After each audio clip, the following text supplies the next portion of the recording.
Bien-aimé dans le Seigneur, il y a quelque chose que vous devez comprendre, non? À partir du moment où quelqu'un reçoit une promesse de Dieu, cette personne, à partir du moment où Dieu le sélectionne, la personne là va passer par des épreuves. La personne en question sera toujours sujette à des épreuves et à des situations difficiles. Et vous allez trouver bizarre que votre voisin ou un membre de votre famille qui ne craint pas Dieu, qui ne respecte pas Dieu, qui ne suit pas les mêmes choses que vous, qui n'obéit pas à Dieu, il est toujours en paix. Ses enfants ne sont jamais malades. Et il n'a jamais de problème de travail.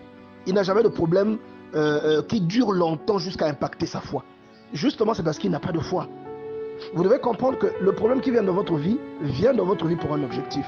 Si vous avez été choisi par Dieu, si vous avez été choisi par Dieu pour accomplir quelque chose, peut-être que vous vous sous-estimez. Mais lorsque l'ennemi vous regarde, pour l'ennemi vous êtes une menace. Lorsque l'ennemi vous regarde, pour l'ennemi vous êtes un homme à abattre. Vous êtes une personne à décourager. C'est comme ça que vous êtes fiché. Vous savez que le service de renseignement qui fonctionne de la part de Dieu et qui permet à un croyant d'avoir des songes qui lui prédisent des choses qui vont arriver. D'un autre côté, le diable aussi a des services de renseignement. Il sait tout sur vous. À part les choses que Dieu garde secret.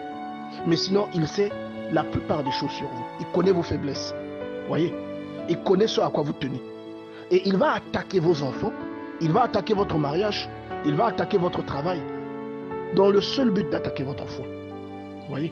Et ici, Dieu est en train de nous faire une déclaration sur laquelle il est en train de nous expliquer que sa parole, une fois qu'elle a été prononcée, bien-aimé dans le Seigneur, quel que soit ce que tu vis, quel que soit ce que tu traverses, je parle à quelqu'un qui a reçu une promesse il y a peut-être 5-10 ans de la part de Dieu, qui a fait un songe, mais la parole en question ne s'accomplit toujours pas.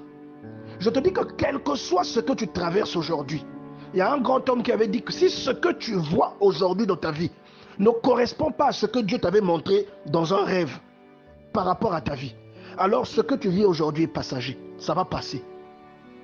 Donc, si ce que tu vis aujourd'hui, bien-aimé dans le Seigneur, ne correspond pas à ce que Dieu t'a montré ou à ce que Dieu t'a dit dans une prophétie, Dieu ne t'a pas oublié. Ça ne veut pas dire que Dieu t'avait menti. Ça veut seulement dire que l'heure n'est pas encore arrivée pour Dieu d'amener cela à accomplissement. Et vous allez remarquer, il y a des grands hommes dans ce monde qui ont marqué le monde, tels que les Nelson Mandela, les Martin Luther King, les Martin Luther, comment vous les appelez, Mohamed Ali, des personnes qui ont marqué autant dans la religion ou autant dans d'autres domaines. Vous allez remarquer que ces personnes-là quand vous fouillez leur vie, ils ont eu des débuts très difficiles. Mais s'ils avaient abandonné ou s'ils étaient devenus tristes à cause des situations qui prévalaient dans leur vie, ils n'auraient pas apporté à nos yeux le témoignage que nous avons d'eux. Ils n'auraient pas pu manifester, ils n'auraient pas pu devenir les exemples qu'ils sont devenus. Voyez, ils ont cru en leur rêve. Votre rêve doit être la chose la plus précieuse que vous avez comme trésor. Vous devez vous accrocher à votre rêve, quel que soit ce que vous vivez. Voilà pourquoi le Seigneur dit dans cette parole, à partir du verset 9, il dit « Autant les cieux sont élevés au-dessus de la terre, autant mes voix sont élevées au-dessus de vos voix, et mes pensées au-dessus de vos pensées. » De fois, vous imaginez que Dieu, cette année, va faire ceci, va faire cela pour vous. Vous imaginez que ce que vous avez vu, ça arrivera en 2019. Mais la façon dont vous réfléchissez, ce n'est pas la façon dont Dieu réfléchit. Pourquoi? Parce que vous ne voyez pas plus loin que le bout de votre nez. Mais Dieu, il est en dehors du temps. Il voit des choses que vous ne voyez pas. Et il sait le pourquoi de chaque chose. Souvenez-vous que la Bible dit que Dieu a fait toutes choses, même le méchant pour le jour du malheur. Vous voyez? Donc, toute chose a une utilité. Et ce qui vous arrive, si ça vous arrive aujourd'hui, il y a forcément une utilité pour ça. Vous voyez, bien-aimé dans le Seigneur. Il dit, comme la pluie et la neige descendent des cieux et n'y retournent pas sans avoir arrosé, fécondé la terre et fait germer les plantes, sans avoir donné de la sémence au semeur et du pain à celui qui mange. Ainsi en est-il de la parole qui sort de ma bouche. Elle ne retourne point à moi sans effet. Oh, bien-aimé dans le Seigneur, si Dieu avait prononcé une parole sur toi, sache que cette parole s'accomplira, quel que soit ce que tu vis aujourd'hui. Et la Bible nous dit, c'est une prophétie dont le temps est déjà fixé.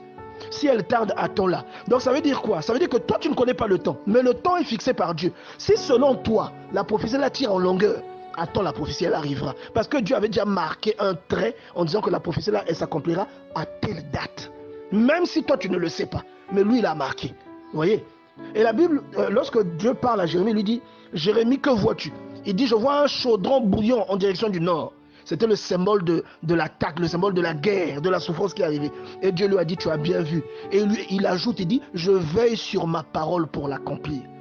Donc lorsque Dieu a prononcé une parole sur toi, quel que soit ce que tu vis, cette parole s'accomplira. Vous savez, la souffrance que vit un chrétien, elle est plus ou moins justifiée. Et l'un des exemples que moi je peux vous donner, regardez le Seigneur Jésus-Christ. Regardez ce qu'il a vécu. Peut-être pour le Seigneur et pour le Père, il savait que c'était pour la gloire et pour le salut des hommes. Mais pour le diable, il avait l'impression de punir Jésus-Christ avec tout ce qu'il lui a fait subir. Vous voyez? Mais regardez ce qu'il a vécu. Et il nous dit même que le serviteur n'est pas plus grand que son maître. Il dit que si moi on m'a maltraité, vous on vous maltraitera aussi. C'est normal. Regardez les grands hommes comme l'apôtre Paul. Regardez ce qu'il a vécu. Regardez ce qu'il cite dans le livre de Galates. Regardez ce qu'il cite, comment il a été lapidé, comment il a fait naufrage, comment il a été exposé à la faim, à la nudité, à la soif. Regardez, bien aimé dans le Seigneur, il a été dans l'abîme. C'est impressionnant. Et regardez l'œuvre qui est sortie de tout ça. Donc Dieu est comme un cuisinier, un chef cuisinier qui connaît les ingrédients qui correspondent à une sauce. Et aujourd'hui, Dieu, votre vie, pour Dieu, c'est comme une sauce.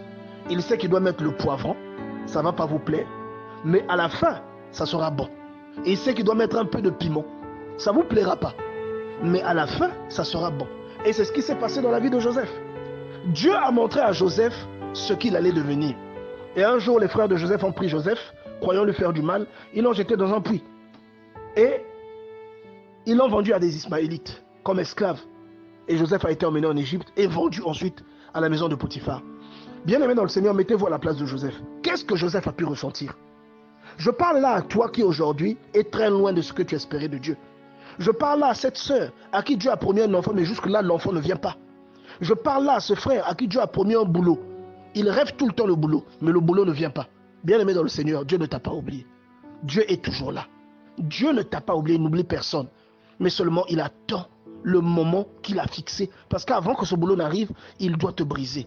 Avant que ce boulot n'arrive, il doit te faire mûrir. Avant que ce boulot n'arrive, il doit te tester. Il doit voir ta foi. Il doit voir jusqu'à quel niveau tu peux arriver. Il doit voir si tu peux résister. Il doit te tester. S'il t'emmène à un haut niveau, sans que tu ne sois prêt, lorsque le diable viendra attaquer ta vie, tu vas lâcher l'œuvre que Dieu t'a donnée. Donc il est obligé de permettre des épreuves qui vont te renforcer, te solidifier.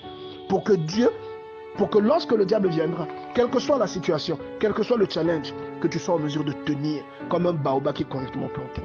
Oh bien-aimé dans le Seigneur, à toi qui es en train de te plaindre, que Dieu t'avait montré quelque chose qui ne s'accomplit toujours pas. Je vais te rappeler que Joseph a été esclave dans la maison de Potiphar et il a été accusé injustement, il s'est retrouvé en prison.